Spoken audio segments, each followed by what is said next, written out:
taquicardia, yo, bueno, solo dilatando un poco porque el eje central del módulo era el doctor Rivas.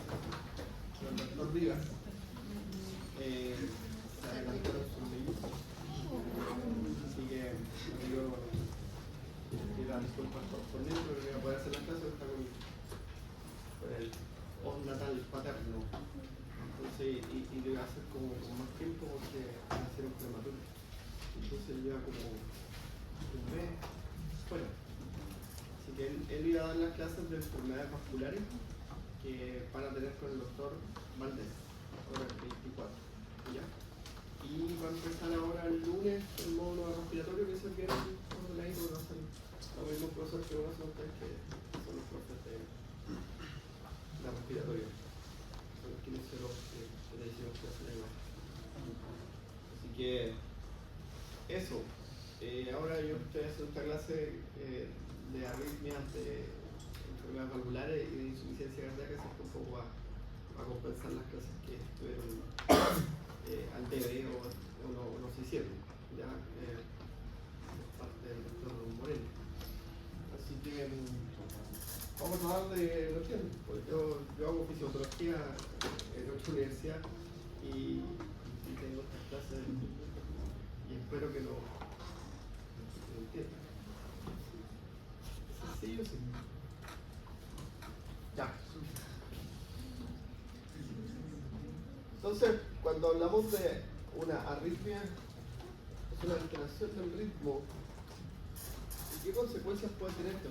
Es una conversación, porque ustedes ya vieron fisiología, así que ¿qué consecuencias puede tener una alteración del ritmo cardíaco? ¿Qué tan grave puede ser una arritmia? Porque si ustedes indagan en las arritmias, hay arritmias fisiológicas.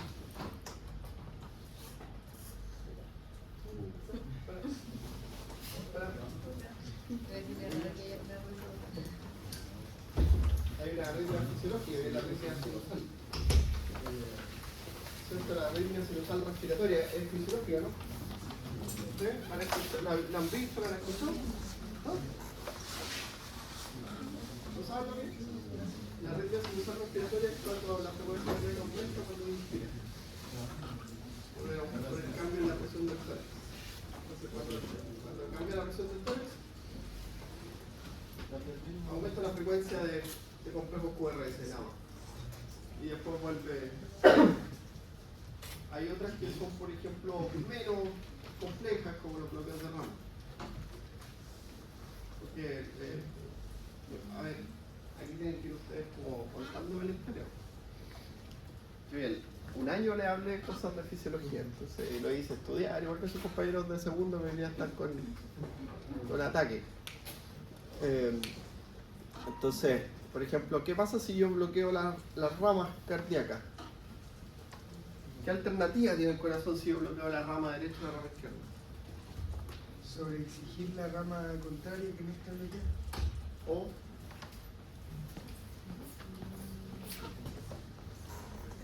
compensar con mayor. ¿Cómo se transmite el impulso eléctrico en el corazón? Mediante la célula. Sí, los nodos diferentes, estas fibras, ¿cierto? Que forman la rama derecha, la rama izquierda y después también los fibras. Pero los miocitos igual pueden. Pero los miocitos también pueden transmitir, entonces los bloqueos de rama no son tan complejos desde el punto de vista de las consecuencias que pueden generar, porque puede asumir la construcción célula-célula. Se va a demorar un poquito más y lo único que vas a ver tú es un QRS mellado o un ensanchamiento del QRS. Porque como se va a demorar un poquito más, en ese lugar donde se bloqueó la rama, ¿cierto? La morfología que tú ves es la alteración del complejo QRS. ¿Ya? Ahora, hay otras arritmias, ¿cierto? Hay otras arritmias que son súper complejas. Son arritmias que producen la muerte, ¿cierto? Como cuando aparecen las puntas torcidas, ¿cierto? Con un taquicardia ventricular sostenida o una fibrilación ventricular. ¿Y de qué va con qué entonces va asociado la gravedad de la arritmia? La zona del corazón que se afecta y la torsión. ¿Ya? ¿De dónde se origina el impulso? ¿Ya? Sí, eso es lo que estamos hablando. Oye, ¿quién se le cayó? Porque ¿Esto?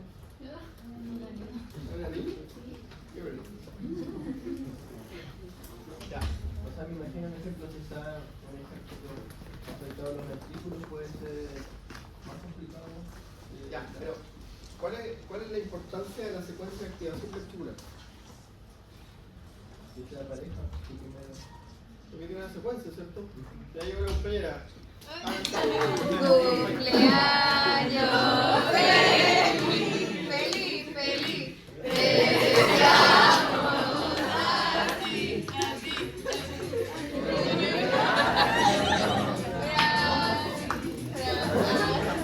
Que nos cumpla feliz, feliz, feliz.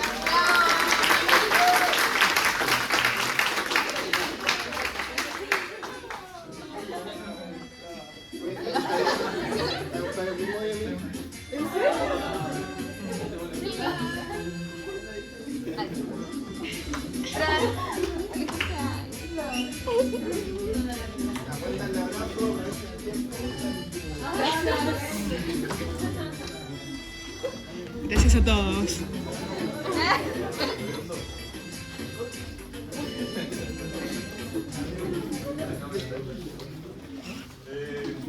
Entonces, bueno,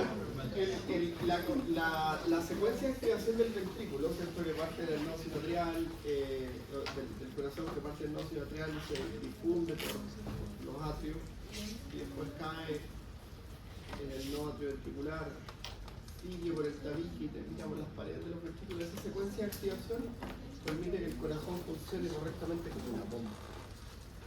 Entonces, las arritmias son graves dependiendo de qué tanto afecten la función del corazón como bomba.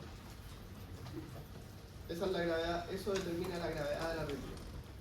Porque, por ejemplo, si tú tienes una taquicardia, la taquicardia va a afectar el llenado cardíaco. ¿Cierto? Porque nosotros sabemos que durante la fase de diástole ocurre el llenado cardíaco y el llenado coronario. Entonces las taquicardias aumentan el riesgo de infarto. Porque son dos cosas. El corazón se está latiendo más fuerte, tiene más demanda de oxígeno, más demanda de nutrientes, pero al mismo tiempo la fase de llenado está alterada. Y por lo tanto al mismo tiempo no puede recibir un adecuado aporte de oxígeno y un adecuado aporte de nutrientes. ¿Ya? En el caso de las fibrilaciones, por ejemplo, en las fibrilaciones el impulso no, entonces, dando vuelta y no pasa. A veces pasa.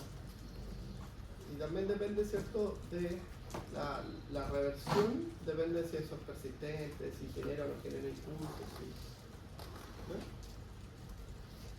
Bueno, entonces, las arritmias están asociadas, la gravedad está asociada a eso. Ahora, estas cuatro características, ¿cierto?, que tiene el corazón son súper importantes. Son células que tienen un carácter automático, ¿cierto? Unas células que tienen un potencial automático, que esas células potencialmente automáticas están distribuidas en todo el corazón. Hay uno que se hace marcapasos dominante, que es el nodo sinoatrial, que va a generar, ¿cierto?, el ritmo cardíaco normal que conocemos, ¿cierto?, que es de los 60, los 100 latidos por minuto, porque el nodo sinusal tiene esta frecuencia de descarga de 60 a 100 latidos por minuto. ¿Ya? Pero hay otros que tienen la capacidad de producir impulsos eléctricos, como el nodo atrioventricular o las zonas de Purkinje. Ahora, la frecuencia de descarga de esas es distinta, ¿cierto? Entonces pueden generar impulsos el nodo sinoatrial a una frecuencia de descarga de 40 a 60.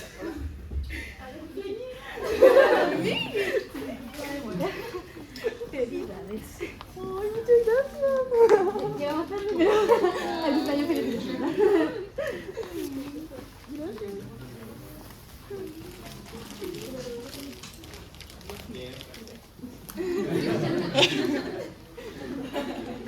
Entonces, ese carácter, eso puede hacer, puede generar, por ejemplo, una arritmia bajo ciertas circunstancias. Porque nosotros sabemos que el automatismo del nodo sinoatrial, lo vamos a hacer así, ¿cierto? Y el automatismo del nodo sinusal, del nodo atrioventricular, perdón, y el automatismo ventricular. Entonces se puede dar la condición en que uno de ellos asuma la dominancia, ¿ya? Y ahí la arritmia, ¿cierto? Sería por un automatismo en un foco ectópico, ¿ya? Yo creo que los aleteos, ¿escuchaste eso? El aleteo atrial, ¿sí? Y es distinto a la fibrilación atrial. Flutter, ¿sí?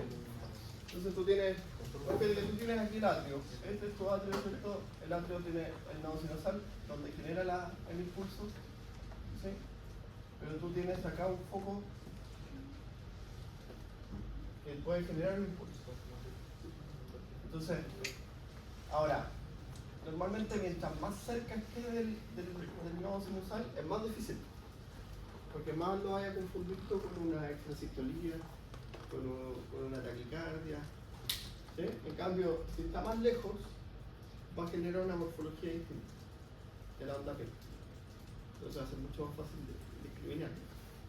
Ahora, cuando tienen eso, ¿cierto? Normalmente tienen aparecen esas mediaduras, ¿cierto? Que son como los distintos focos que van generando impulso. ¿Ya? Entonces, el automatismo puede ser algo que puede cambiar. ¿Ya? La excitabilidad. ¿De qué depende la excitabilidad? Y la célula capaz. De la estructura de la célula, de los canales iónicos de las células. Entonces, hay alteraciones del ritmo cardíaco que están asociadas, ¿cierto?, a cambios de la funcionalidad del canal. ¿Ya? Como el QT largo. ¿Han escuchado hablar de la arritmia del QT largo? Intervalo QT. Incluye la despolarización y la repolarización del ventrículo. Entonces, todo el proceso de despolarización y repolarización del ventrículo está incluido ahí, porque es QT. Entonces tú...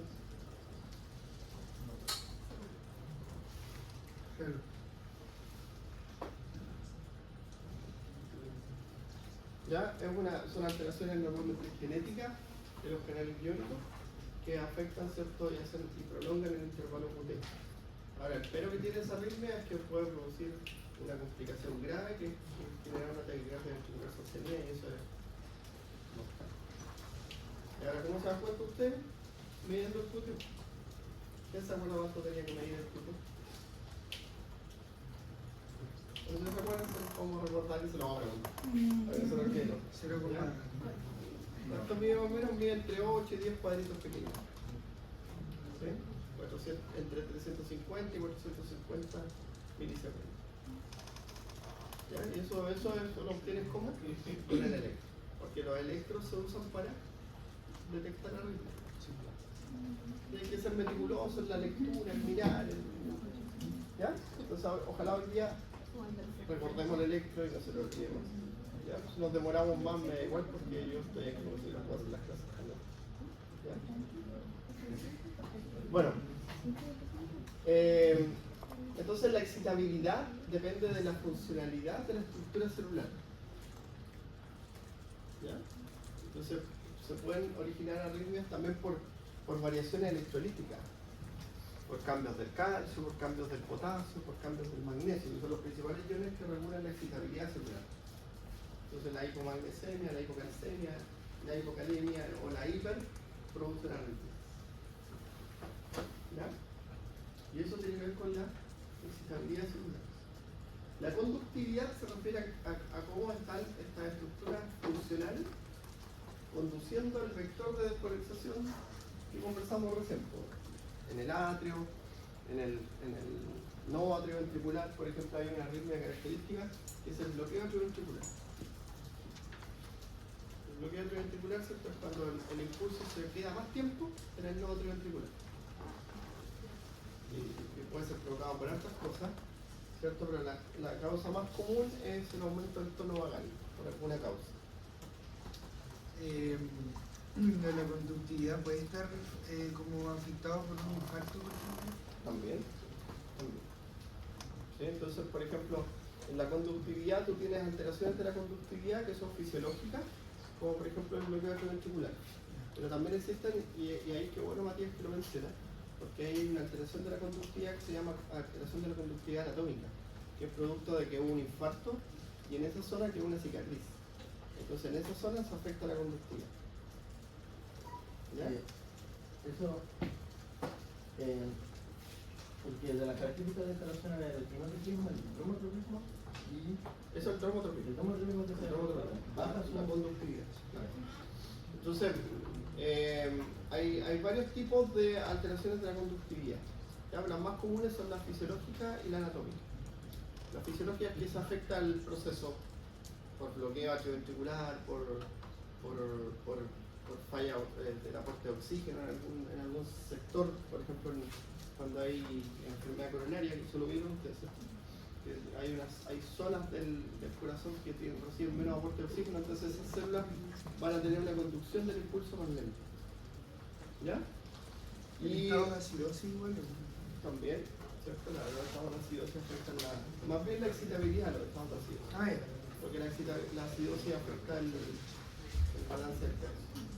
¿Ya? ¿Para? Ya. Y el carácter refractario, ¿cierto? Nos dice que estas células son súper especiales, porque tienen un potencial de acción que dura más que en todas las otras células excitables, ¿cierto? Que va entre los 200 y los 500 milisegundos en algunas células.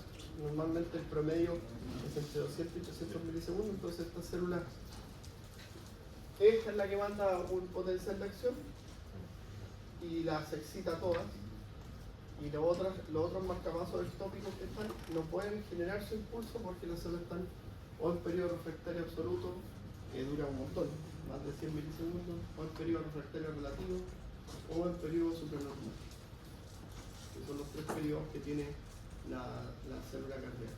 Y por lo tanto, pero también puede darse que algunas arritmias aparezcan cuando se genera una ventana. Entonces hay arritmias que aparecen cuando en el esfuerzo. Por eso que a las personas que quieren hacer ejercicio, por ejemplo, lo mínimo que uno les pide es que se hagan el test de esfuerzo. Antes de, como dicen, papá, ustedes de repente dicen, oye, o un hermano, ustedes pueden subir el Everest, no sé. Y eso es excelente. Pero bueno, lo mínimo, un electro de reposo y un test de esfuerzo. ¿Ya? Ya sería mucho mejor un Holter porque eso también te ayuda a detectar las arritmias que aparecen cuando estamos en bradicardia durante la noche. Eso es como un examen básico que uno debería hacer para no tener inconvenientes. ¿Sí? Yo conozco una persona que se hizo ese examen porque lo tuvo súper responsable, que tenía una enfermedad valvular y no se había dado cuenta nunca en su vida. Tiene 50 años y nunca se había dado cuenta en su vida que tenía una enfermedad valvular. Y le tuvieron que implantar una válvula artificial. Pero si no se hubiese hecho el examen, se habría muerto un día corriendo. Y nadie se habría enterado. Hasta la autopsia. ¿No? Entonces esas cosas se pueden prevenir, ¿no? Ya. Bueno.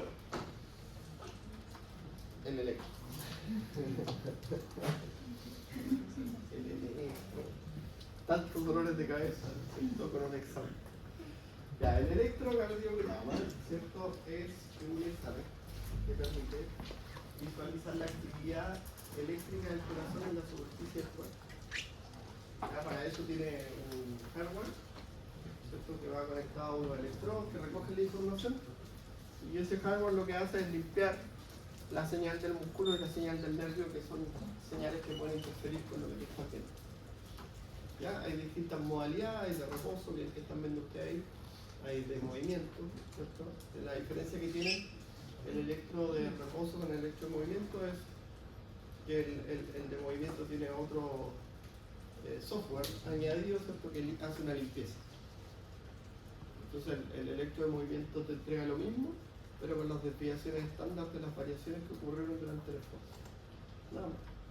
Incluso aparece, por ejemplo, si aparece una electrosistolía, tú puedes hacer clic sobre la electrosistolía y te dice en qué minuto ocurrió esa electrosistolía. ¿Ya? Que es como puede ocurrir. Ya, ahora, para su interpretación, ¿cierto? Se toma y se registra en un papel milimetrado. Y hay unas normas técnicas. Uno siempre le pregunta cuáles son las normas técnicas del electro. ¿Cuáles son?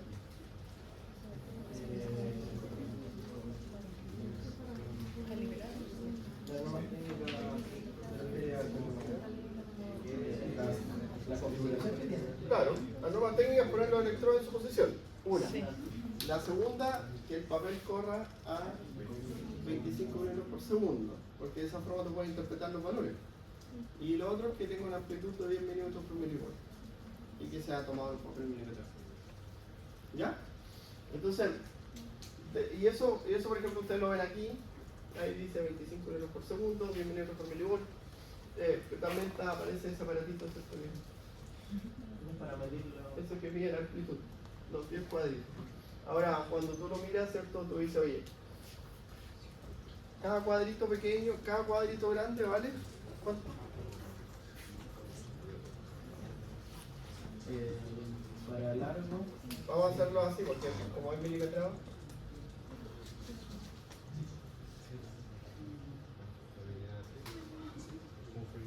Ya. 0.25. Entonces esto es un cuadro grande. ¿Cuánto vale un cuadro grande? ¿Cuánto tiempo hay en un cuadro grande? 0.25. Hay 0,2 segundos. Ya. Entonces uno dice, mira, cada 5 cuadritos grandes hay un segundo. Entonces uno dice, yo tengo 1, 2, 3, 4, 5, 1, 2, 3, 4, entonces uno dice, bueno, una frecuencia cardíaca aproximada de 60, 65.